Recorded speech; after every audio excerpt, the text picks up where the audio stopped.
So I grew up in Limpopo, on the border of Limpopo and Mpumalanga, little town called Mutetema. Water and electricity supply are as unpredictable as the weather.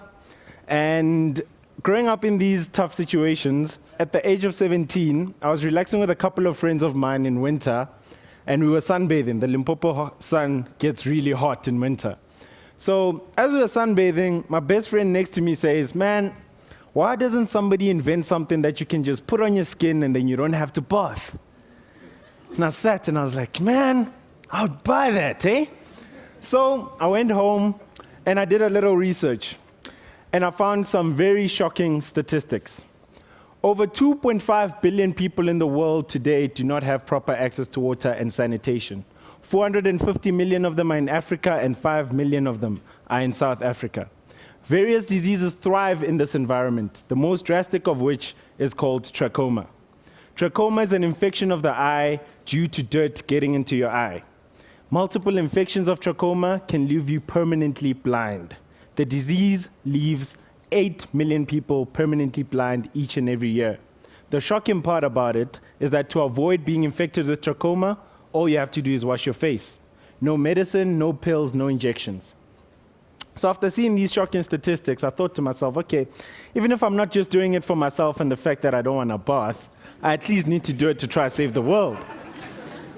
So with my trusty little steed, my Nokia 6234 cell phone, I didn't have a laptop, I didn't have internet much, except for the 20 Rand an hour internet cafe.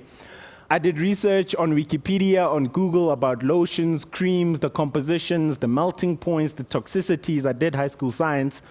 And I wrote down a little formula on a piece of paper, and it looked like the KFC special spice, you know? So I was like, okay, so we've got the formula ready. Now we need to get this thing into practice.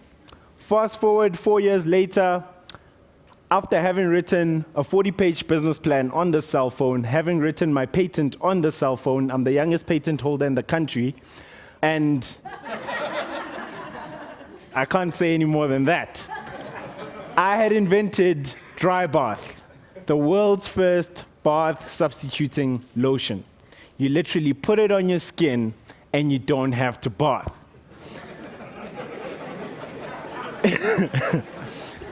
So after having tried to make it work in high school with the limited resources I had, went to university, met a few people, got it into practice, and we have a fully functioning product that's ready to go to the market. It's actually available on the market.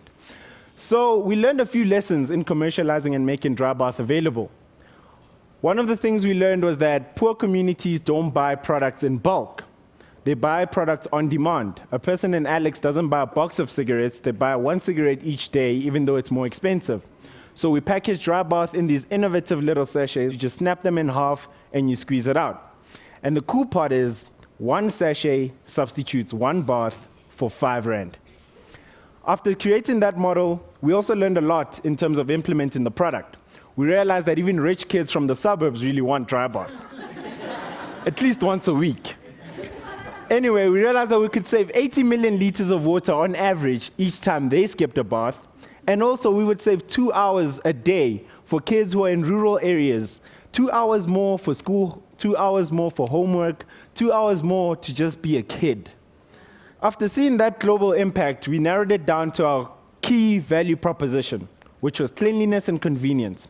Dry bath is a rich man's convenience and a poor man's lifesaver.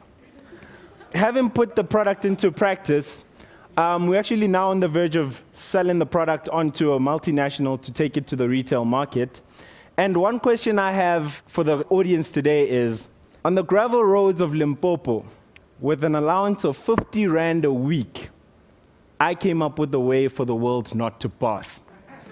What's stopping you? I'm not done yet. I'm not done yet. And another key thing that I learned a lot throughout this whole process, last year, Google named me as one of the brightest young minds in the world. I'm also currently the best student entrepreneur in the world, the first African to get that accolade. And one thing that really puzzles me is I did all of this just because I didn't want to bath. Thank you.